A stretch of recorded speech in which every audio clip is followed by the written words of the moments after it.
ETV ప్రేక్షకులకి నమస్కారం. Triple X detergents of శుభమస్తు కార్యక్రమానికి స్వాగతం. ఈనాడు శుభమస్తు కార్యక్రమంలోని గ్రహఫల మంచంలో గ్రహాల యొక్క స్థితిగతులు, వాటి యొక్క శుభాశుభ ఫలితాల గురించి పరిశీలిద్దాం. అలాగే రోజు 12 రాసుల వారికి ఏ సంఖ్యలు కలిసి వస్తాయి, రంగుల యొక్క ప్రాధాన్యత, ఏ దేవతల్ని పూజించాలి, ఎటువంటి దేవతాస్తుతులు పఠించాలి, ముఖ్యంగా 12 రాసుల వారు ఈ రోజు చేపట్టవలసినటువంటి కార్యక్రమాలు ఏమిటో కూడా పరిశీలిద్దాం. ముందుగా నేటి పంచాంగ వివరాలు. శ్రీ జైనామ సంవత్సరం పాల్గొన మాసం, ఉత్తరాయణం, శిశిర ఋతువు.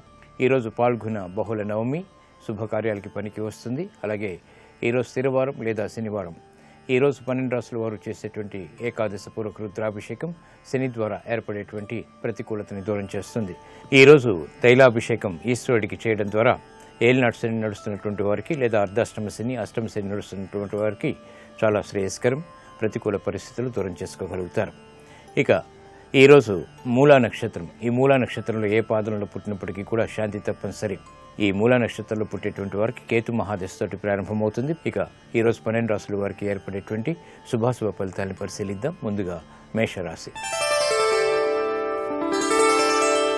ఈరోజు మేషరాశి వారిని పరిశీలించినట్టయితే శ్రమ అధికంగా ఉంటుంది. చేపట్టేటువంటి కార్యక్రమాలని పదే పదే చేయవలసినటువంటి ఆవశ్యకత ఉంటుంది. ఉద్యోగ మార్పుల ద్వారా విస్మయాలు ఏర్పడతాయి. నూతన బాధ్యతలు బాగా పెరుగుతాయి. చేపట్టేటువంటి కార్యక్రమాల్లో ఆలస్యంగా విజయాలు చవిచూస్తారు. కుటుంబ వ్యవహారాల్లో ఏర్పడినటువంటి అనిశ్చితి తొలగించుకోవడానికి చేసేటువంటి ప్రయత్నాలు కూడా కొంతవరకు ఊరట కలిగిస్తాయి. వ్యాపార ప్రతిబంధకాన్ని తొలగించుకోవడానికి చేసేటువంటి ప్రయత్నాల్లో ప్రోత్సాహం లభిస్తుంది. నూతన స్నేహాల ద్వారా లబ్ధి ఏర్పడుతుంది. శారీరక శ్రమ అధికంగా ఉంటుంది. ఆరోగ్య ఖర్చులు కూడా పెరుగుతాయి. ఈ రోజు మీ అదృష్ట సంఖ్య 5. ఆకుపచ్చ వర్ణం రక్షణకి దోహదపడుతుంది. ఆరోగ్య ప్రతికూలత తగ్గుతుంది. అనుకూల దైవం ఈశ్వరుడు. ఈ రోజు ఈ రాశి వారు శివాలయాన్ని దర్శించి ఈశ్వరుడికి అభిషేకాది కార్యక్రమాలు నిర్వహించడం ద్వారా గ్రహ అతి ప్రతికూలతని దూరం చేసుకోగలుగుతారు. బృహస్పతి ద్వారా, శని ద్వారా ఏర్పడేటువంటి ఈతి బాధలు దూరమవుతాయి. ప్రశాంతత పెరుగుతుంది. ఆర్థిక లావాదేవీలు, ప్రయత్నాలు ఈరోజు మీకు ఊరట కలిగిస్తాయి. ఈరోజు వృషభ రాశి వారిని పరిశీలించినట్టయితే ఆర్థిక వ్యవహారాల్లో ప్రోత్సాహం లభిస్తుంది. లాభదాయకమైనటువంటి కార్యక్రమ నిర్వహణ కొనసాగించగలుగుతారు. స్థిరాస్తి విషయాల్లో అనుకూలత ఏర్పడుతుంది. సోదర ప్రేమ లభిస్తుంది. ఆకస్మిక విజయాలు అనుకూలతని పెంపొందింపచేస్తాయి, విస్మయాల్ని కలిగిస్తాయి. వృత్తి, వ్యాపార, ఉద్యోగ సంబంధిత కార్యక్రమాల్లో చేపట్టేటువంటి కార్యక్రమాలు ప్రోత్సాహాన్ని కలిగిస్తాయి. ప్రతి కార్యక్రమంలోనూ కూడా ఆచితూచి నిర్ణయాలు తీసుకుని ముందుకు పోవడం ద్వారా విజయాలు సిద్ధిస్తాయి. వృత్తి, వ్యాపార, ఉద్యోగ సంబంధిత కార్యక్రమాల్లో ఆదాయాన్ని పెంపొందింపచేసుకునేటువంటి మార్గాలు సులభతరమవుతాయి. ఆరోగ్యంలో మంచి మార్పులు చేకూరుతాయి. ఈ రోజు మీ అదృష్ట సంఖ్య 8. నలుపు వర్ణం ప్రశాంతతని పెంచుతుంది. ప్రతికూల పరిస్థితులను దూరం చేస్తుంది. అనుకూల దైవం శ్రీ వెంకటేశ్వర స్వామి. ఈ రోజు ఈ రాశి వారు శ్రీ వెంకటేశ్వర స్వామిని దర్శించి భక్తి శ్రద్ధలతో పూజాది కార్యక్రమాలు నిర్వహించడం ద్వారా ఆర్థిక వ్యవహారాల్లో అనువైనటువంటి మార్పులు ఆకస్మికంగా వేగవంతంగా చోటు చేసుకుంటాయి. ఆనందాన్ని కలిగిస్తాయి. ఆర్థిక ప్రయత్నాలు, లావాదేవీలు, సంభాషణలు ఈరోజు మీకు ఉపకరిస్తాయి. ఈ రోజు మిథున రాశి వారిని పరిశీలించినట్టయితే ఉద్యోగ వ్యవహారాల్లో ప్రతికూలత తగ్గుతుంది. వృత్తి, వ్యాపార, ఉద్యోగ సంబంధిత కార్యక్రమాల్లో ప్రోత్సాహాన్ని పెంపొందింపచేసుకోగలుగుతారు. ఆర్థిక సహాయ సహకారాలు లభ్యమవుతాయి. చేపట్టేటువంటి కార్యక్రమాల్లో ప్రోత్సాహం వెన్నంటి ఉంటుంది. వృత్తిలో అభివృద్ధికి చేపట్టేటువంటి కార్యక్రమాలు కలిసి వస్తాయి. క్రీడారంగం వారికి విజయాలు సిద్ధిస్తాయి. వృత్తి, వ్యాపార, ఉద్యోగ సంబంధిత కార్యక్రమాల్లో ఏర్పడినటువంటి ప్రతికూల పరిస్థితులను సడలించుకునేటువంటి ప్రయత్నాలు కూడా ఊరట కలిగిస్తాయి. ప్రోత్సాహాన్ని పెంపొందింపజేస్తాయి. గృహ విషయాలు అనుకూలం, విద్యాబలం చేకూరుతుంది. ఈ రోజు మీ అదృష్ట సంఖ్య 5. ఆకుపచ్చ వర్ణం రక్షణకి దోహదపడుతుంది. ప్రతికూల పరిస్థితులను దూరం చేస్తుంది. అనుకూల దైవం శ్రీ మహావిష్ణువు. ఈ రోజు ఈ రాశి వారు శ్రీ మహావిష్ణువుని దర్శించి భక్తి శ్రద్ధలతో పూజాది కార్యక్రమాలు నిర్వహించడం ద్వారా ఆర్థిక వ్యవహారాల్లో వేగవంతమైన అనుకూల మార్పులు చేకూరుతాయి. ఆనందాన్ని కలిగిస్తాయి. వ్యాపార నూతన నిర్ణయాలు ఈరోజు మీకు లాభిస్తాయి. ఈ రోజు కర్కాటక రాశి వారిని పరిశీలించినట్టయితే రాజకీయ వ్యవహారాల్లో జాగ్రత్తలు పాటించాలి. పట్టుదలతో కూడినటువంటి కార్యక్రమాల ద్వారా సమస్యలు ఎదురవుతాయి. నూతన కార్యక్రమాన్ని వేగవంతంగా ప్రారంభించలేకపోతారు. గృహ విషయాలు చిరు సమస్యలు తలెత్తినప్పటికీ తిరిగి సద్దుమణుగుతాయి. శారీరక వేదనలు పెరుగుతాయి. వృత్తి, వ్యాపార, ఉద్యోగ సంబంధిత కార్యక్రమాల్లో విభేదాలు తలెత్తేటువంటి సంఘటనలు చోటు చేసుకుంటాయి. కాబట్టి జాగ్రత్తలు వహించాలి. ఆర్థిక వ్యవహారాల్లో కూడా జాగ్రత్తలు తప్పనిసరి. ఈ రోజు మీ అదృష్ట సంఖ్య 3. పసుపు వర్ణం త్వరితగతిని శుభాల్ని కలిగిస్తుంది. శుభవార్తలను తెచ్చిపెడుతుంది. అనుకూల దైవం దక్షిణామూర్తి. ఈ రోజు ఈ రాశి వారు దక్షిణామూర్తి స్వామిని దర్శించి భక్తి శ్రద్ధలతో పూజాది కార్యక్రమాలు నిర్వహించడం ద్వారా ఆలోచన దోషాలు దూరమవుతాయి. కోర్టు సంబంధిత వ్యవహారాలు, ప్రక్రియలు, సంభాషణలు ఈ రోజు మీకు అనుకూలిస్తాయి. ఈరోజు సింహరాశి వారిని పరిశీలించినట్టయితే అయోమయ పరిస్థితులు ఆర్థికంగా ఉన్నప్పటికీ నెట్టుకు రాగలుగుతారు.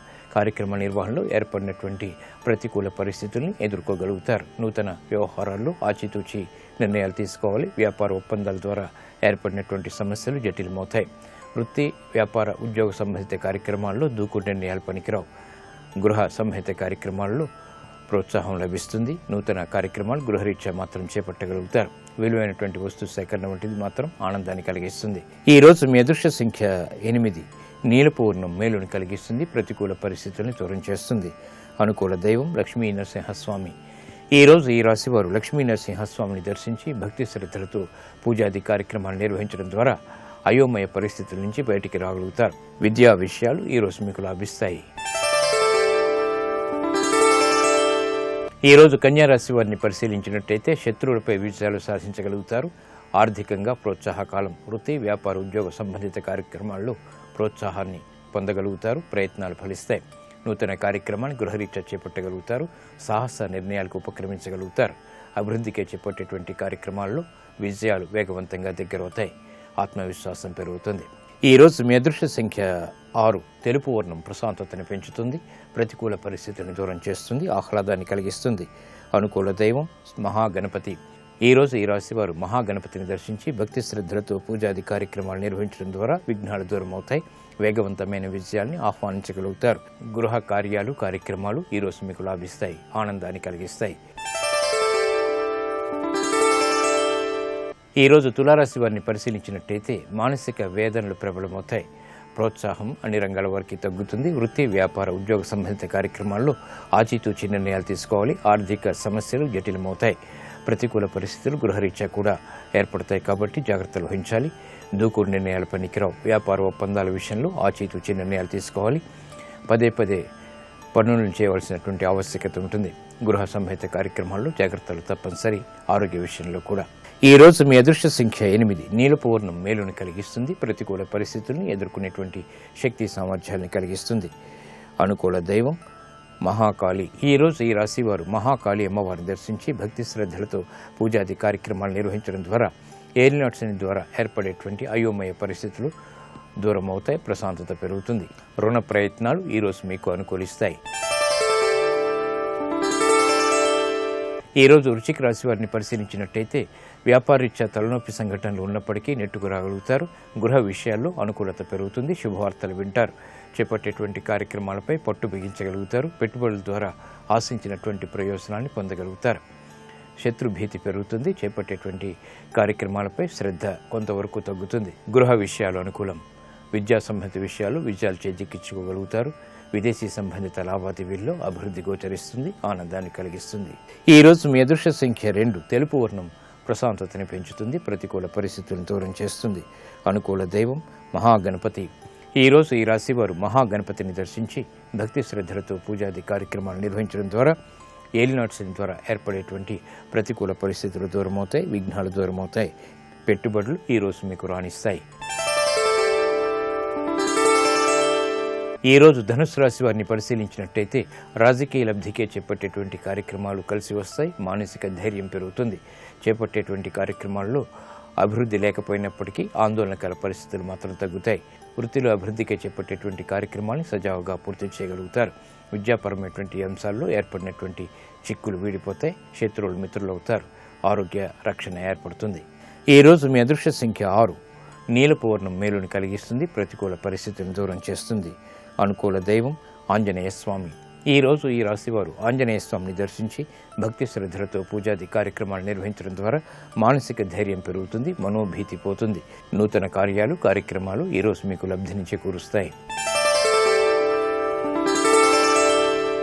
ఈ రోజు మకర రాశి వారిని పరిశీలించినట్టయితే ఆదాయం, వ్యయం సమాంతరంగా ఉంటాయి. చేపట్టేటువంటి కార్యక్రమాలపై పట్టు బిగించగలుగుతారు. దూకుడుతో కూడినటువంటి కార్యక్రమాలు తద్వారా విజయాలు సిద్ధిస్తాయి. మానసిక ధైర్యం కలిగి ఉంటారు. అభివృద్ధికే చేపట్టేటువంటి కార్యక్రమాల్లో ప్రోత్సాహం లభిస్తుంది. నూతన కార్యక్రమాలను చకచకా పూర్తి చేయగలుగుతారు. శుభకార్యాల్లో పాల్గొంటారు. ఈ రోజు మీ అదృష్ట సంఖ్య 3. పసుపు వర్ణం త్వరితగతిని శుభాల్ని కలిగిస్తుంది. ప్రతికూల పరిస్థితిని దూరం చేస్తుంది. శుభవార్తను తెచ్చిపెడుతుంది. అనుకూల దైవం దక్షిణామూర్తి. ఈ రోజు ఈ రాశి వారు శ్రీ దక్షిణామూర్తిని దర్శించి భక్తి శ్రద్ధలతో పూజాది కార్యక్రమాలు నిర్వహించడం ద్వారా మానసిక ప్రశాంతత పెంపొందింప చేసుకోగలుగుతారు. వ్యాపార నిర్ణయాలు ఈరోజు మీకు లాభిస్తాయి. ఈరోజు కుంభరాశి వారిని పరిశీలించినట్టయితే ప్రయాణాల ద్వారా ప్రయోజనాలు సాధించగలుగుతారు. పిల్లల అభివృద్ధి ఆనందాన్ని కలిగిస్తుంది. కోర్టు సంబంధిత వ్యవహారాల్లో అనుకూలత పెంపొందింప చేసుకోగలుగుతారు. వ్యాపార విజయాలకే చేసేటువంటి ప్రయత్నాలు కలిసి వస్తాయి. కుటుంబ సఖ్యత పెరుగుతుంది. ఆందోళనకర పరిస్థితులు తగ్గుతాయి. వ్యయం కూడా తగ్గుతుంది. ఆదాయాన్ని పెంపొందింప చేసుకోగలుగుతారు. ఈ రోజు మీ అదృష్ట సంఖ్య 5. ఆకుపచ్చ వర్ణం రక్షణకి దోహదపడుతుంది. ప్రతికూల పరిస్థితుల్ని దూరం చేస్తుంది. ప్రశాంతతను పెంచుతుంది. ఆహ్లాద పరిస్థితుల్ని ఆహ్వానించగలుగుతారు. అనుకూల దైవం సుబ్రహ్మణ్య స్వామి. ఈరోజు ఈ రాశివారు సుబ్రహ్మణ్య స్వామిని దర్శించి భక్తి శ్రద్ధలతో పూజాది కార్యక్రమాలు నిర్వహించడం ద్వారా కుజకేతుల ద్వారా ఏర్పడేటువంటి దోషాలు తగ్గుతాయి. ఆర్థిక ప్రయత్నాలు ఈరోజు మీకు లాభిస్తాయి. ఈరోజు మీనరాశి వారిని పరిశీలించినట్టయితే ఆదాయం పెరుగుతుంది. చేపట్టేటువంటి కార్యక్రమాల్లో ప్రోత్సాహం లభిస్తుంది. నూతన కార్యక్రమాన్ని చకచకా పూర్తి చేయగలుగుతారు. ఆత్మవిశ్వాసం పెరుగుతుంది. శుభకార్యాల్లో పాల్గొంటారు. శుభ ప్రయత్నాలు కలిసి వస్తాయి. ఉద్యోగ సంబంధిత అభివృద్ధికే చేపట్టేటువంటి కార్యక్రమాలు కార్యరూపం దాల్చుతాయి. గృహ సంబంధిత కార్యక్రమాల్లో కూడా అనుకూలత పెరుగుతుంది. ఈ రోజు మీ అదృష్ట సంఖ్య 5. ఆకుపచ్చ వర్ణం రక్షణకి దోహదపడుతుంది. ఆహ్లాద పరిస్థితుల్ని ఆహ్వానించగలుగుతారు. అనుకూల దైవం ఈశ్వరుడు. ఈ రోజు ఈ రాశివారు శివాలయాన్ని దర్శించి ఈశ్వరుడికి అభిషేకాది కార్యక్రమాలు నిర్వహించడం ద్వారా ఉత్తమ ప్రయోజనాలను సాధించగలుగుతారు. విదేశీ ప్రయాణాలు సంభాషణలు ఈరోజు మీకు లాభిస్తాయి. ఇప్పుడు ఆరోగ్యం ఆయుర్వేద అంశంలో అనారోగ్య సమస్యలకు కొన్ని ఆయుర్వేద పరిష్కార మార్గాలు తెలుసుకుంటారు. నమస్కారం. ఈనాటి శుభమస్తు కార్యక్రమంలో ఆరోగ్యం ఆయుర్వేదం శీర్షికన కండరాలు పట్టేసే సమస్యను తగ్గించుకోవడానికి ఆయుర్వేదంలో ఉండే పరిష్కార మార్గాల గురించి తెలుసుకుందాం. మామూలుగా మనకి శరీరంలో చాలా కండరాలు ఉంటాయి. అంటే కొన్ని శరీరం పైన కనపడేటువంటివి, కొన్ని లోపల ఉండేటువంటివి. ఈ కండరాలు పట్టేసే సమస్య సామాన్యంగా మనకి పైన కనపడేటువంటి కండరాలు, అంటే మన చేతిలో దాన్ని వాలంటరీ మజిల్స్ అంటారు. అంటే వాటి కంట్రోల్ అంతా మన చేతిలో ఉంటూ ఉంటుంది. ఇటువంటి కండరాలకే ఎక్కువగా సంభవిస్తూ ఉంటుంది. అంటే మామూలుగా కండరానికి సంకోచించి వ్యాకోచించే లక్షణం ఒకటి ఉంటుంది. అంటే మన చేయి దగ్గరికి తీసుకోవడం, దూరంగా చాపటం, ఇవన్నీ కూడా సంకోచ వ్యాకోచాల వల్ల జరుగుతూ ఉంటాయి. అలా చేసేటప్పుడు ఏంటంటే కొన్నిసార్లు అది ఎంత దూరం వెళ్ళగలదో అంతకంటే ఎక్కువగా దాన్ని సాగదీసినా, అంటే ఆ కండరం మొయ్యలేనంత ఎక్కువ బరువును మోసినా కూడా ఈ కండరాలు బిగిసిపోయి పట్టేసినట్టు కావటం అనేటువంటి జరుగుతుంది. అలాగే ఎక్కువ ఎండలో తిరుగుతూ ఉన్నప్పుడు లోపల ఉండేటువంటి సోడియం క్లోరైడ్, ఖనిజ లవణాలన్నీ బాగా తగ్గిపోయి కూడా కండరాలు బిగిసినట్టుగా అయిపోతూ ఉంటాయి. అలాగే వ్యాయామం చేసేటప్పుడు కూడా మనకి శక్తికి మించి ఎక్కువగా వ్యాయామాలు చేసినప్పుడు కూడా ఈ కండరాలు పట్టేసే సమస్య వస్తూ ఉంటుంది. ఇలాంటి సమస్య వస్తున్నప్పుడు మనం ఇంట్లో తేలికగా తయారు చేసుకునేటువంటి ఒక ఔషధాన్ని తయారు చేసుకుని దాని ద్వారా తగ్గించుకోవచ్చు. ఈ తేలికగా చేసుకునే ఔషధానికి మనకి వంటింట్లో ఉండేటువంటి సొంఠి బాగా ఉపయోగపడుతుంది. సొంఠికి ఏంటంటే కండరాలు పట్టేసినప్పుడు అక్కడ వాత దోషం బాగా పెరిగిపోతుంది. ఆ వాత దోషాన్ని తగ్గించేటువంటి గుణం చాలా బాగా ఉంటుంది. అలాగే న్యాచురల్గా కూడా ఏంటంటే ఒక పెయిన్ కిల్లర్కు ఉండేటువంటి లక్షణాలన్నీ కూడా మనకి సొంఠిలో బాగా ఉంటాయి. సొంఠిని కొంచెం నేతిలో వేయించి చూర్ణంలా చేసుకోవాలి. ఈ చూర్ణం ఏంటంటే పూర్తిగా మరీ మెత్తటి చూర్ణంలాగా అక్కర్లేదు, కొంచెం బరకగా చేసుకున్నా కూడా సరిపోతుంది. ఈ చూర్ణాన్ని చేసి పెట్టుకున్నట్టు ఒక పరిమాణంలో చేసుకోవాలి, అలా ఏం లేదు. ఎంతో కొంత సొంటి చూర్ణాన్ని చేసి ఉంచుకోండి. దీన్ని వాడుకోవడం ఎలాగంటే సుమారుగా ఒక చెంచా పరిమాణంలో ఈ చూర్ణాన్ని తీసుకుని దాన్ని ఒక 100 మిల్లీలీటర్ల నీటిలో వేసి మరిగించాలి. దాదాపుగా ఒక 30-40 మిల్లీలీటర్లు మాత్రమే మిగిలేంత వరకు దాన్ని బాగా మరిగించి ఆ మరిగినటువంటి కషాయాన్ని వడపోసుకుని అది వేడిగా ఉండగానే అందులో ఆముదాన్ని కలుపుకోవాలి. ఆముదం కూడా వాతాహారంగా ఉపయోగపడేటువంటి చాలా చక్కటి ఔషధం. అంటే ఈ ఆముదాన్ని తీసుకుని దాన్ని కొంచెం గోరువెచ్చగా చేసుకుని ఒక చెంచాడు పరిమాణంలో ఆముదాన్ని మనం ఇందాక తీసుకున్నటువంటి సొంటి కషాయంలో కలుపుకోవాలి. అంటే కషాయం వేడిగా ఉండగానే వెచ్చటి ఆముదాన్ని దానిలో కలిపేసి ఈ మొత్తం కలిపినటువంటి మిశ్రమాన్ని తాగాలన్నమాట. ఈ విధంగా పొద్దున్న సాయంత్రం 2 పూట్ల కనుక తాగినట్టయితే కండరాలు పట్టేసినప్పుడు చాలా తొందరగా ఆ సమస్య నుంచి బయటపడేందుకు అవకాశం ఉంటుంది. కండరాలు పట్టేసే సమస్యను తగ్గించుకోవడానికి మరొక ఆయుర్వేద పరిష్కార మార్గం గురించి కూడా ఈ కార్యక్రమంలోనే తర్వాత తెలుసుకుందాం.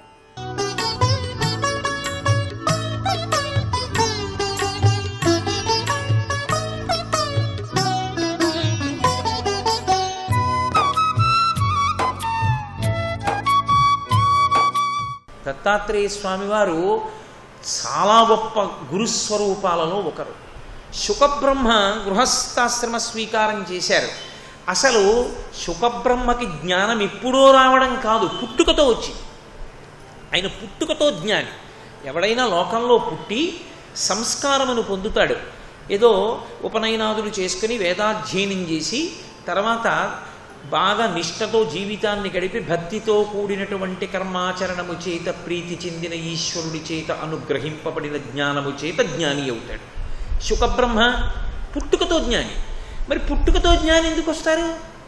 ఏదో కర్మ అనుభవించడానికిగా పుట్టాలి. మరి కర్మ అనుభవించని వాడు జ్ఞాని కదా.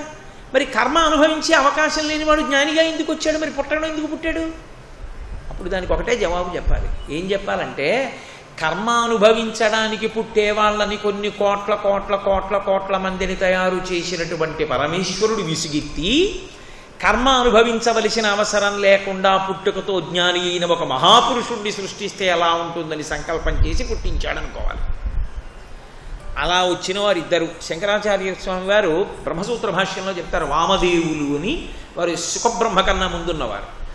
వామదేవుడు శుకబ్రహ్మ వీళ్ళిద్దరూ పుట్టుకతో జ్ఞానులు. వారు శుకబ్రహ్మ గృహస్థాశ్రమంలో ఉన్నారు కొంతకాలం. వేదవ్యాసుడు అసలు ఏ మహానుభావుడికి నమస్కరించకుండా మనం ఏ ఉపన్యాసం చెప్పమో, ఏ మహానుభావుడికి నమస్కరించకుండా లోకంలో ఏది అధ్యయనం చెయ్యరో అటువంటి వేదవ్యాసుడు గృహస్థాశ్రమమునందున్నవాడని చెప్పవలసి ఉంటుంది. అయినప్పుడు ఆయన గురువు కాడా? దత్తాత్రేయ స్వామి వారు గురువు కారా? దత్తాత్రేయ స్వామి వారికి గురువులలో ఒక వేశ్య ఉంది. వేశ్యని గురువుగా స్వీకరించారు. స్వీకరించి నేను ఆమె దగ్గర ఇది నేర్చుకున్నానని ఆయనకున్న గురువులలో ఒక వేశ్యని చెప్పారు దత్తాత్రేయ స్వామి. ఆయన గురువు. ఇప్పుడు నాకు ఒకటి చెప్పండి, గురువు అంటే ఇలా నడుస్తారు అని మీరు ఎలా చెప్తారు? ఇలా ప్రవర్తిస్తారు గురువులని చెప్పడానికి ఉందా? ఉండదు. కానీ వేదం ఒక్కటే చెప్తారు. వేదమును ఒక్కదాన్నే ప్రమాణముగా మాత్రం స్వీకరిస్తారు. ఇక ఏ ఇతర విషయమును ప్రమాణముగా మాత్రము స్వీకరించరు. అక్కడ వరకు మాత్రం ఒకటే, వేదం ఒక్కటే ప్రమాణం. వేదం ఒక్కదాన్ని ప్రమాణంగా తీసుకుని వేదాంతర్గతమైనటువంటి సిద్ధాంతానుష్ఠానము చేత కలిగినటువంటి జ్ఞానము వలన గురువైన వాడు ఇలా ఉండాలని మీరు చెప్పలేరు. అలా చెప్పడం కుదరదు. భగవానుడు ఇలాగే ఉండాలని చెప్పడం ఎలా కుదరదో, గురువు ఇలాగే ఉండాలని చెప్పడము కుదరదు. గురువుగారు చేసినట్టు మీరు చెయ్యకూడదు. ఎందుకని? గురువు ఒక్కొక్కప్పుడు జ్ఞానిగా నిలబడినప్పుడు ఆయనకి ఇది చెయ్యవచ్చు ఇది చెయ్యకూడదు అని ఉండవు. భగవాన్ రమణులు ఉన్నారు, ఆయన సంధ్యావందనం చేసేవారు కాదు. భగవాన్ రమణులు సంధ్యావందనం చేయలేదండి నేను చేయనండి అనకూడదు. ఆయన జ్ఞాని, ఆయన చెయ్యవచ్చు చెయ్యకపోవచ్చు, కానీ ఆయన బ్రహ్మము యొక్క స్థాయిలో నిలబడగలరు. నువ్వు నిలబడగలవా? నువ్వు ఆ స్థానమును ఆ స్థాయిని పొందే పర్యంతము నువ్వు మాత్రము కర్మానుష్ఠానము చేస్తూ ఉండవలసిందే. ఆ జ్ఞానం వచ్చాక అప్పుడు ఎలా ఉంటుందో ఈశ్వర శాసనం. కాబట్టి భగవానుని యొక్క నడవడి తెలియదు, గురువు యొక్క నడవడి తెలియదు. గురువు ఇలా ఉంటారు చెప్పలేరు, భగవంతుడు ఇలా ఉంటాడు చెప్పలేరు. రామకృష్ణ పరమహంస గృహస్థాశ్రమంలో ఉన్నారు. గృహస్థ చెప్పడం కష్టం. ఆయనకి గృహస్థుకి సంబంధించి భార్య, మమకారము, లౌకికమైన కామము ఇవి ఆయనకేం లేవు. తాడేపల్లి రాఘవనారాయణ శాస్త్రి గారు అంతే. ఒక్కొక్క గురువుది ఒక్కొక్క స్థితిలో ఉంటారు. వివేకానందుడిది ఒక స్థితి, శారదామాతది ఒక స్థితి. మీరు ఏ గురువు పేరు చెప్పండి, ఒక్కొక్కరు ఒక్కొక్క స్థితిలో ఉంటారు. కానీ అందరికీ ఉండే లక్షణం మాత్రం వేదము యొక్క ప్రమాణమునకు కట్టుబడి ఉండుట. అందుకని గురువుని భగవన్ అని పిలుస్తారు. అంటే అయ్యా మీరు ఇలా ఉండాలి అని నియమం లేదు. మీ నడవడి మాకు అందేది కాదు. అసలు ఆ లోకంలో అన్నిటికన్నా అత్యంత విచిత్రమైన విషయం ఏంటంటే, మీ పూజ మేము చూస్తామని అనకూడదు. మీకు ఏమర్థం అవుతుంది? ఒక మహానుభావుడు పూజ చేస్తున్నాడు, ఆయన పూజ చూడడానికి మీరు వెళ్ళారనుకోండి, మీకు ఆయన పూజ ఏమీ అర్థం కాదు. ఏమిట్రా పూజ అనుకుంటారు. నేను ఉదాహరణ చెప్పాలంటే, తాడేపల్లి రాఘవనారాయణ శాస్త్రి గారు పూజ చేసేవారు, మొహం మీద గుడ్డ వేసి కూర్చునేవారు. ఎవరైనా చేస్తారా అలా పూజ? మరి ఆయన చేసేవారు. ఆయనకి బాలాదేవి ఆయన పక్కనే కూర్చుని ఎప్పుడు ముఖం మీద శాలువా వేసేసుకుని పూజ చేసేవారు. అదేంటంటే గురుస్వరూప లక్షణం. ఆయన ఎప్పుడూ అంతర్ముఖులై ఉండేవారు, అమ్మవారితో తాదాత్మ్యత చెంది ఉండేవారు. కాబట్టి గురువు యొక్క నడవడి తెలియదు, పరమేశ్వరుని యొక్క నడవడి తెలియదు. ఈ రెండూ తెలిసేవి కావు. శంకరాచార్యుల వారు నర్మదా నది వరదలన్నింటినీ తన కమండలంలోకి పట్టేశారు. అలా ఎలా పట్టేస్తారండి అని మీరు అడిగారు అనుకోండి, అది హేతువునకు దొరికేది కాదు. అది ఆయన ప్రజ్ఞకి, ఆయన తపశ్శక్తికి, ఆయన యొక్క అనుష్ఠాన బలానికి సంబంధించినటువంటి విషయం. నర్మదా నది జలాల్ని కమండలంలోకి శంకరాచార్యుల వారు పడితే సముద్ర జలాల అంతటినీ కూడా మహానుభావుడు ఔపోసన పట్టాడు అగస్త్య మహర్షి. ఎలా అంటే అంతే, వాళ్ళ శక్తి అటువంటిది. పరమేశ్వరుడు శ్రీకృష్ణావతారంలో ఒక పక్కన అక్కడ రథం మీద నిలబడి పైకెక్కుతున్నవాడిగా ఉంటూ ఉత్తరాగర్భంలోకి ప్రవేశించి పరీక్షిత్తుని రక్షించాడు. ఎలా అంటే అంతే, అది ఆయన శక్తి. ఆయన శక్తి చేత దానిని ఆయన అలా ఆవిష్కరించగలడు. నేను 2 గంటల మంచినీళ్లు తాగకుండా ఉపన్యాసం చెప్పాను అనుకోండి, అలా ఎలా ఉంటాడండి అంటే నేను 2 గంటలే మంచినీళ్ళు తాగకుండా చెప్పగలను, ఒక ఆయన 24 గంటలు రమిస్తూ చెప్పగలడు. అబ్బే 2 గంటలే చెప్పలేకపోతున్నాను 24 గంటలు ఎలా చెప్తాడండి అంటే నీ శక్తి అంతే, ఆయన శక్తి. అది ఉపాసన బలాన్ని బట్టి మారేదే తప్ప ఇలా ఉండాలి చెప్పడం కుదరదు. అందుకని గురువు యొక్క నడవడి నీకు అర్థమయ్యేది కాదు. కాబట్టి గురువు నడవడికని ప్రశ్న చేసే ప్రయత్నం, దాన్ని తెలుసుకునే ప్రయత్నం, అనుకరించే ప్రయత్నము చేయవద్దు. ఇది శంకర భగవత్పాదులు ప్రశ్న వేస్తూ ప్రారంభంలోనే ఉపదేశంతో మొదలుపెట్టారు. అసలు ఆ ప్రశ్న వేయడంలోనే ఒక అవగాహన శిష్యుని పరంగా ఉంది, ఒక ఉపదేశం గురువు పరంగా ఉంది. కాబట్టి భగవన్ కిం ఉపాదేయం, ఏది స్వీకరించవలసినది. స్వీకరించుట అన్న మాటకి వినుట, చూచుట ఈ మాటలకు చాలా తేడా ఉంది. ఇంద్రియముల యొక్క ధర్మముగా చేసేవి కొన్ని. వచ్చి చూశానండి అన్నారనుకోండి, మీరది అయిపోవాలని ఏం లేదు. మానసికోల్లాసము అంటారు. అంటే కాసేపు సంతోషాన్ని పొందుట కొరకు కొన్ని చూస్తాం. ఒక నృత్య ప్రదర్శన చూడడానికి వెళ్ళారనుకోండి, మీరు నర్తకి అయిపోక్కర్లేదు, మీరు చూస్తే చాలు, చూసి సంతోషించి వెళ్ళిపోతారు. అయిపోగానే మీరు ఏదో మంచి వీణ కచేరీ జరుగుతోంది, మీరు వెళ్ళి విన్నారు, ఇప్పుడు మీరు వైణికులు అయిపోలేరు వెంటనే, కానీ విని అబ్బా ఎంత గొప్పగా వాయించారండి అని వెళ్ళిపోయారు. ఇప్పుడు అది వినడానికి పనికొచ్చింది. అవి మీరు కంటి చేత చూసి అనుభవించారు, లోపలికి తీసేసుకోవడం కుదరదు దాన్ని. చెవితో విని ఆనందాన్ని అనుభవించారు, లోపలికి తీసేసుకోవడం కుదరదు దాన్ని. కిం ఉపాదేయం, వినడం కోసం కాదు గురువు గారి దగ్గరికి వెళ్ళేది. ఎప్పుడూ విన్నా మారనివాడు ఉంటాడు, ఎప్పుడూ విన్నా మారనివాడు త్రివేణీ సంగమంలో ఉన్న మొసలి లాంటి వాడు. వాడికి ఏం స్నాన ఫలితం వస్తుందా? మొసలికి స్నాన ఫలితం వేస్తారా? వేరు. ఒక్కసారి వెళ్ళి త్రివేణీ సంగమంలో శాస్త్రాన్ని ప్రమాణంగా స్వీకరించి స్నానం చేసిన భక్తుని యొక్క సమస్త పాపరాశి ధ్వంసం అవుతుంది. శ్రీ ఉమామహేశ్వర పరబ్రహ్మార్పణమస్తు. స్వస్తి. జిజ్ఞాసువులకు ఎన్ని ప్రశ్నలు ఉంటాయో అన్ని ప్రశ్నలకు జవాబులను శంకర భగవత్పాదులు కూర్చారు. కండరాలు పట్టేసే సమస్యను తగ్గించుకోవడానికి మరొక ఆయుర్వేద పరిష్కార మార్గం గురించి ఇప్పుడు తెలుసుకుందాం. ఈ కండరాలు పట్టేసే సమస్య ఉన్నప్పుడు ఏంటంటే మంచినీరు తగినంత తాగుతూ ఉండాలి. అంటే ఈ కండరాలకు తగినంత నీటిని అందించకపోయినా కూడా అవి కుంచుకుపోయినట్టుగా అయి కండరాలు పట్టేసే సమస్య వస్తుంది. అలాగే కొంతమంది ఏంటంటే ఉప్పు మానేయమన్నారని చెప్పి పూర్తిగా ఉప్పు మానేస్తూ ఉంటారు. తీసుకునేటువంటి ఆహారంలో తగినంత పరిమాణంలో ఉప్పు ఉండడం చాలా అవసరం. ఉప్పు కనుక పూర్తిగా తగ్గిపోయినట్టయితే కండరాలు బాగా అంటే కుంచినట్టు అయిపోయి వాటిలో ఉండే నీటి శాతం కూడా బాగా తగ్గిపోయి కండరాలు పట్టేసే సమస్య వస్తుంది. అందుకని ఈ 2 అంశాలని తప్పనిసరిగా దృష్టిలో ఉంచుకోవాలి. అలాగే వ్యాయామం చేసిన తర్వాత తగినంత సమయం బాగా కూలింగ్ అంటాం, రిలాక్స్ అయ్యేందుకు కూడా వాడుతూ ఉండాలి. ఆ వ్యాయామం అయిపోయిన తర్వాత ఒక 5 నిమిషాల పాటైనా కనీసం శరీరం మొత్తాన్ని అంటే విశ్రాంతి ఇచ్చేటట్టుగా చేసి శవాసనంలో పడుకోవడం కూడా ఈ కండరాలు పట్టే సమస్య రాకుండా ఉండేందుకు తోడ్పడుతుంది. అలాగే ఈ సమస్య ఉన్నట్టయితే కనుక ఒక పైపూదకు ఉపయోగపడేటువంటి ఒక ఆయుర్వేద తైలాన్ని ఇప్పుడు తయారు చేద్దాం. ఈ తైలం తయారు చేసుకోవడానికి మనకు కావాల్సినటువంటి ద్రవ్యం వాము. వాముని సుమారుగా ఒక 100 గ్రాముల పరిమాణంలో తీసుకోండి. వాముకి ఏంటంటే నొప్పిని తగ్గించేటువంటి గుణం, కండరాలు బిగిసినట్టయితే వాటిని రిలీజ్ చేసేటువంటి గుణం కూడా చాలా బాగుంటుంది. 100 గ్రాముల వామును తీసుకుని దాన్ని వేయించిన తర్వాత సుమారుగా 1600 మిల్లీలీటర్ల పరిమాణంలో నీటిని పోసి దాన్ని బాగా మరగనివ్వండి. అలా ఎంతసేపు మరగాలంటే కేవలం 400 మిల్లీలీటర్ల నీరు మాత్రమే మిగిలేంతసేపు దాన్ని కాచుకోవాలి. అలా మిగిలినటువంటి కషాయాన్ని వడపోసి 400 మిల్లీలీటర్ల వాము కషాయాన్ని తీసుకుని దాంట్లో కొబ్బరి నూనెని కలపాలి. ఈ కొబ్బరి నూనె కూడా కండరాలు పట్టేసినప్పుడు దాన్ని మృదువుగా మసాజ్ చేసినట్టయితే కనుక ఆ పట్టేసిన కండరాలు రిలీజ్ అవ్వడానికి బాగా తోడ్పడుతుంది. కొబ్బరి నూనెని ఒక 100 మిల్లీలీటర్ల పరిమాణంలో తీసుకోవాలి. కషాయంలో ఈ కొబ్బరి నూనెను కూడా కలిపేసి రెండింటిని మళ్ళీ పొయ్యి మీద పెట్టి కాచుతూ ఉండాలి. అది మళ్ళీ కూడా మనకి ఒక కొబ్బరి నూనె మాత్రమే మిగిలేంతసేపు దాన్ని కాచి మిగిలినటువంటి కొబ్బరి నూనె ఉన్నప్పుడు అది వేడివేడిగా ఉండగానే వడపోసేసి అందులో కర్పూరాన్ని కలుపుకోవాలి. కర్పూరానికి సహజ సిద్ధంగానే నొప్పిని తగ్గించేటువంటి గుణం, ఎక్కడైనా కండరాలు బిగిస్తే కనుక వాటిని మళ్ళీ రిలీజ్ చేసేటువంటి గుణం కూడా చాలా బాగుంటుంది.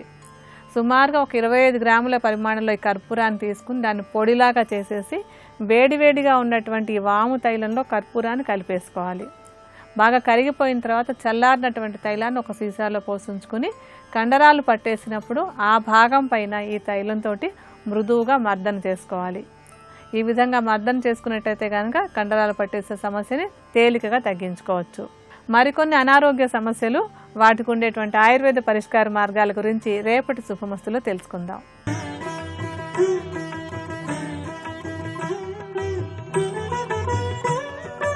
త్రిబులెక్స్ డిటర్జెంట్ సోప్ శుభమస్తు కార్యక్రమంలో శుభయోగం శీర్షికకి స్వాగతం. ఈ శీర్షికన వ్యాపార వృద్ధికి, వ్యాపారంలో నష్టాలను నివారింపజేసుకోవటానికి ఎటువంటి ప్రక్రియలను అవలంబించాలో పరిశీలిద్దాం. వ్యాపార పరంగా చక్కటి అభివృద్ధిని సాధించడానికి రావి చెట్టు ఎంతగానో సహకరిస్తుంది.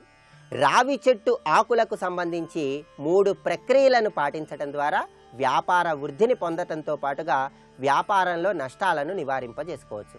శనివారం నాడు రావి చెట్టు ఆకును తీసుకొని వచ్చి ఆ ఆకును నీటితో శుభ్రంగా కడిగి ఆ ఆకుకి ధూపం వేసి వ్యాపార స్థలంలో ధనం దాచుకునే గల్లాపెట్టెలో ఉంచాలి.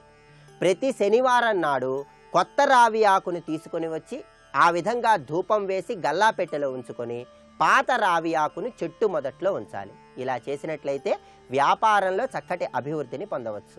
అలాగే వ్యాపారంలో నష్టాలు ఎక్కువగా వస్తున్న తరుణంలో వ్యాపారంలో నష్టాలను నివారింపజేయటానికి రావి చెట్టు ఆకుకు సంబంధించిన 2వ ప్రక్రియను అవలంబించాలి. శనివారం నాడు రావి చెట్టు ఆకును తీసుకుని వచ్చి ఆ రావి చెట్టు ఆకుని పాలతో శుభ్రంగా కడిగి వ్యాపార స్థలంలో మీరు కూర్చునే చోట ఉంచుకోవాలి. ఇలా వరుసగా 7 శనివారాల పాటు 7 రావి ఆకులను తీసుకుని వచ్చి పాలతో కడిగి మీరు కూర్చునే చోట వ్యాపార స్థలంలో ఉంచుకోవాలి.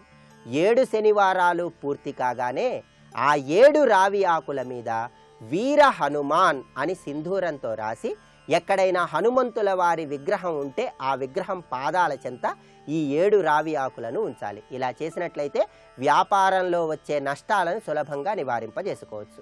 అదేవిధంగా వ్యాపారం అత్యున్నత స్థాయిలో లాభాల బాట వెళ్ళటానికి రావి చెట్టు ఆకుకు సంబంధించిన 3వ ప్రక్రియను అవలంబించాలి. శనివారం నాడు లేదా మంగళవారం నాడు 22 రావి ఆకులను తీసుకుని వచ్చి ఆ 22 రావి ఆకులను శుభ్రంగా నీటితో కడిగి ఆ 22 రావి ఆకుల మీద శ్రీరామ శ్రీరామ అని సింధూరంతో రాసి ఎక్కడైనా హనుమంతుల వారి విగ్రహం ఉంటే ఆ విగ్రహం పాదాల చెంత ఉంచాలి లేదా ప్రవహిస్తున్న నీటిలో విడిచిపెట్టాలి.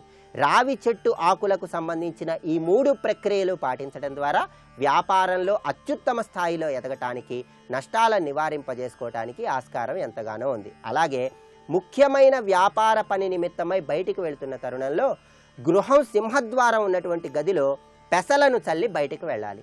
ఆ తర్వాత గృహంలో సభ్యులు ఎవరైనా సరే ఆ పెసలను ఊడ్చి బయట పరవేసినట్లయితే కనుక వ్యాపారపరమైనటువంటి పనులలో విజయాన్ని సిద్ధింపజేసుకోవచ్చు.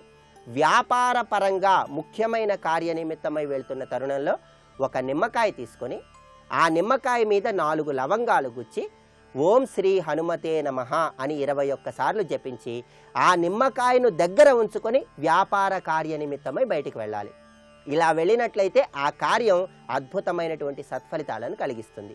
మీ పని పూర్తి కాగానే ఆ నిమ్మకాయని ఏదైనా చెట్టు మొదట్లో వేయాలి. ఇలా చేస్తే వ్యాపారపరమైనటువంటి కార్యక్రమాలలో చక్కటి సత్ఫలితాలను సిద్ధింపజేసుకోవచ్చు. అలాగే ప్రతిరోజు సంధ్యా సమయంలో మీ వ్యాపార స్థలంలో ఓం శ్రీం శ్రీం శ్రీం పరమాం సిద్ధిం శ్రీం శ్రీం ఓం అనే మంత్రాన్ని 21 సార్లు చదువుకోవాలి. ఇలా చదువుకోవటం ద్వారా కూడా వ్యాపార పరంగా చక్కటి సత్ఫలితాలను పొందవచ్చు.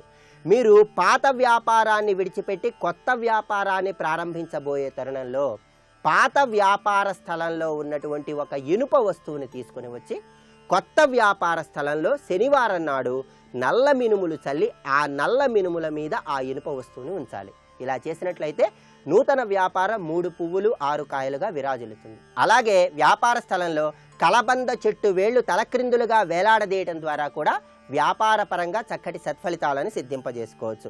అలాగే ఒక రాగి బిళ్ళ తీసుకొని ఆ రాగి బిళ్ళ మీద ఇష్టదైవం రూపు ఉండేలా చూసుకొని దాన్ని ఎరుపు రంగు దారంతో ధారణ చేయటం ద్వారా కూడా వ్యాపార పరంగా చక్కటి అభివృద్ధిని పొందవచ్చు. ప్రత్యేకంగా బుధవారం నాడు ఒక లడ్డు తీసుకొని ఆ లడ్డుని మీ వ్యాపార స్థలానికి 7 సార్లు దిగదుడిచి ఆ లడ్డును తెల్లటి ఆవుకు తినిపించటం ద్వారా సకల దృష్టి దోషాలు తొలగింపజేసుకొని వ్యాపారంలో చక్కటి పురోభివృద్ధిని సాధించవచ్చు. అలాగే ప్రతి బుధవారం నాడు గణపతిని గరికతో పూజించి అరటిపండు బెల్లం ముక్క నివేదన చేయటం ద్వారా కూడా వ్యాపార రంగంలో విశేషమైన రీతులలో రాణించవచ్చు. ప్రత్యేకంగా వ్యాపారంలో లాభం కోసం ఏ నెలలోనైనా ఏకాదశి తిథి నాడు గృహంలో విష్ణువుకి తమలపాకులు గులాబీలు వీటిని మాలగా కట్టి అలంకరించి ఆ తర్వాత 7 పేదవాళ్ళకి 7 రూపాయి బిళ్ళలు దానం చేయటం ద్వారా గ్రహదోషాలను నివారింపజేసుకొని వ్యాపార పరంగా చక్కటి సత్ఫలితాలను సిద్ధింపజేసుకోవచ్చు. ఇంకా కార్యసిద్ధికి సంబంధించిన మరిన్ని ప్రక్రియలను గురించి వచ్చే శనివారం శుభమస్తు కార్యక్రమంలో శుభయోగం శీర్షికన తెలుసుకుందాం.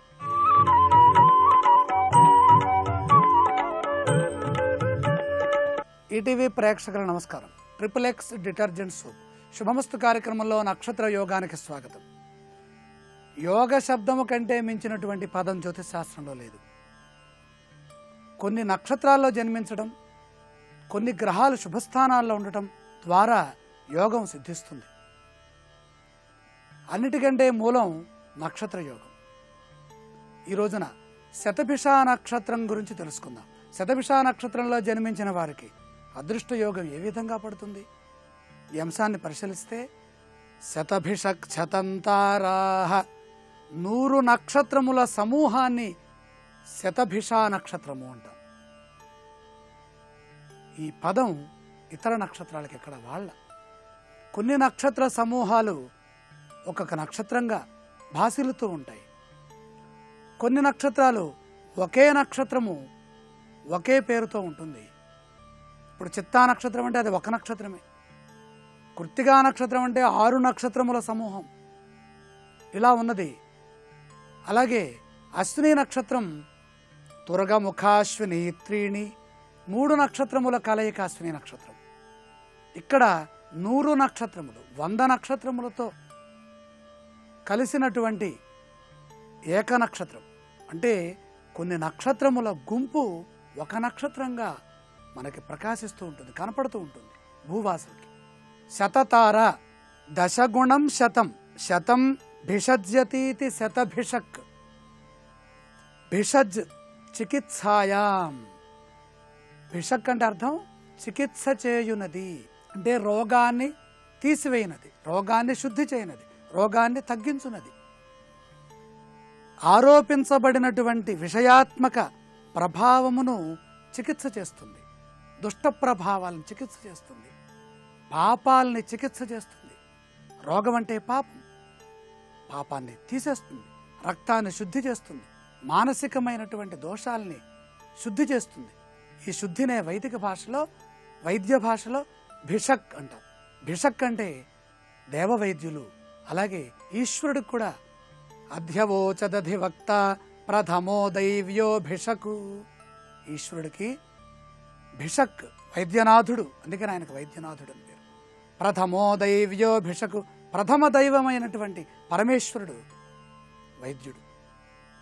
ఈ వైద్య లక్షణం 100 విధాలుగా శతగుణం దశగుణం శతం 10కి 10 100 అంటే 1కి 10 రెట్లు, 10కి మళ్ళీ 10 రెట్లు, 100 రెట్లు ఉపయోగించేటటువంటి ఉత్తమ ఆరోగ్య లక్షణం, ఉత్తమ జ్ఞాన లక్షణం, ఉత్తమ మానసిక లక్షణాలు కలిగినటువంటి నక్షత్రం ఇది. దీనికి అధిపతి సాక్షాత్తు వరుణదేవుడు. వరుణదేవుడు అంటే వృణోతి అనాత్మనః అరీన్ జ్ఞానపాశైః బధ్నాతి ఇది వరుణః. అనాత్మనః ఆత్మలు కానటువంటి, ఆత్మకి విఘాతాలు కలిగించే దుష్టక్రియలు, దుష్ట శక్తులు ఏవైతే ఉంటాయో వాటన్నిటినీ జ్ఞానపాశము చేత వృణోతి అంటే బధ్నాతి. వృణోతి అంటే కట్టివేయటం. జ్ఞానపాశముల చేత బంధిస్తాట వరుణుడంటే. పాశము కలవాడు, జ్ఞానపాశం. శతభిష నక్షత్రానికి అధిదైవం వరుణుడు. జ్ఞానము చేత అన్నిటినీ కట్టేస్తాడు ఆయన. బధ్నాతి. ప్రాచేతసో జలనిధి శతతారశ్చ వారుణః. శతతార జలనిధి వారుణః అని నిఘంటువర్థం. ఈ నక్షత్రంలో జన్మించిన వాళ్ళకి అస్య జాతస్య గుణాః ధర్మజ్ఞః గోబ్రాహ్మణ పూజారతః బహుపుత్రవాన్ లోకమాన్యః చిరాయుః లోకోపకారి రిపు విషయే శాంతః సుఖవాన్ జ్ఞానవాన్ విపులకరః. ప్రధానంగా ఉన్నాయి. లోకమాన్, లోకోపకారి, ప్రధానమైన అర్థం లోకోపకారి. లోకానికి ఉపకారం చేసేటటువంటి ప్రధాన లక్షణం. ఈ నక్షత్రంలో ఎక్కువ మంది వైద్య శాస్త్రాన్ని అధ్యయనం చేసినటువంటి పండితులున్నారు. ప్రధానంగా శతభిష నక్షత్రంలో జన్మించిన వారు శార్దూల వాహిని అయిన దుర్గామాతను దర్శించిన, పూజించిన పరిపూర్ణమైన శుభయోగాలు వస్తాయి. శుభలక్షణాలతో ఐశ్వర్యవంతులై, జ్ఞానవంతులై, లోకోపకారం కలిగి, రిపు విషయే శాంతవాన్, శత్రువుల విషయంలో శాంత స్వభావాన్ని కలిగినటువంటి వాళ్ళు. ఇక్కడ ధీరత్వము, శూరత్వము ప్రదర్శించకుండా శాంతంగా ఉండి వాళ్ళ శాంతంతోనే విజయాన్ని సొంతం చేసుకోగలిగిన స్థిమితమైన మతి కలిగినటువంటి ఈ వ్యక్తులు పాదముల రీత్యా ఎటువంటి శుభ, అదృష్ట, ధన, రాజయోగాల్ని పొందుతారో తెలుసుకుందాం రేపటి శుభమస్తు కార్యక్రమంలో. శతభిష నక్షత్రం మొదటి పాదంలో జన్మించిన వారి శుభలక్షణాలు, శుభయోగాల గురించి తెలుసుకుందాం. ఇప్పుడు ఆరోగ్యము యోగా అనే శీర్షికన అనారోగ్య సమస్యల నివారణకే ఉపకరించే కొన్ని యోగాసనాలని పరిశీలన చేద్దాం. దంతాల చిగుళ్లవాపు నివారణకు శీత్కారి ప్రాణాయామము. దంతాల చిగుళ్లవాపుకు అధిక వేడి కారణం. అతివేడి పదార్థాలు స్వీకరించినా వేడి చేసే పదార్థాల్ని అతిగా స్వీకరించటం వల్ల చిగుళ్లవాపు వస్తుంది. నోటి పరిశుభ్రత లోపించటం వల్ల, చిగుళ్ల మధ్య సూక్ష్మజీవులు వ్యాపించటం వల్ల కూడా చిగుళ్లవాపు ఏర్పడవచ్చు. ఈ సమస్య నివారణకు శీత్కారి ప్రాణాయామం ఉపయోగపడుతుంది. పద్మాసనంలో కాని, సుఖాసనంలో కాని కూర్చొని దవడలు గట్టిగా బిగించాలి. పై దవడ, క్రింది దవడ దంతాల్ని నొక్కి పట్టాలి. దంతాల మధ్య నుంచి గాలిని నోటి లోపలికి పీల్చుకోవాలి. ఈ ప్రాణాయామము సాధన వల్ల చిగుళ్లకు రక్త ప్రసరణ సవ్యంగా కొనసాగి చిగుళ్లవాపు తగ్గుతుంది.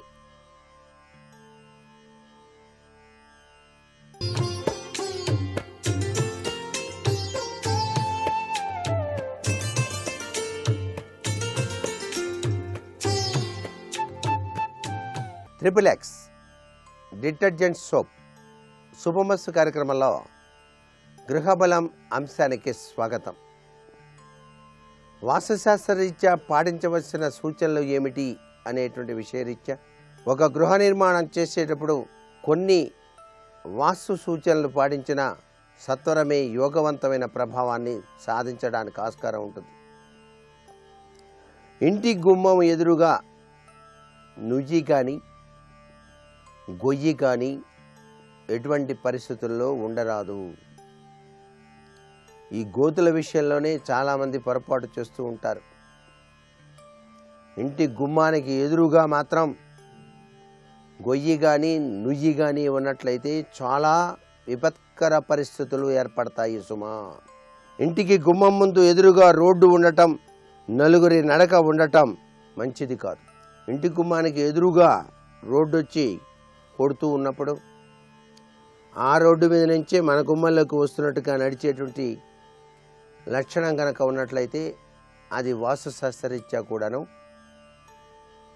మంచిది కాదు అనేటువంటి విషయాన్ని గుర్తుపెట్టుకోవాలి. ఇంటి గుమ్మాలకు కానీ కిటికీలకు కానీ అర్మారాలకు కానీ సమసంఖ్యలో ఉండే విధంగా ఏర్పాటు చేసుకోవాలి. ఎప్పుడూ కూడా సరి సంఖ్య ఉండాలి. మేము అపార్ట్మెంట్లు కట్టామండి, మొత్తం కలిపి లెక్కలోకి వస్తుందా లేకపోతే దానికి వస్తుందా లెక్క అని చాలామంది అడుగుతున్నారు.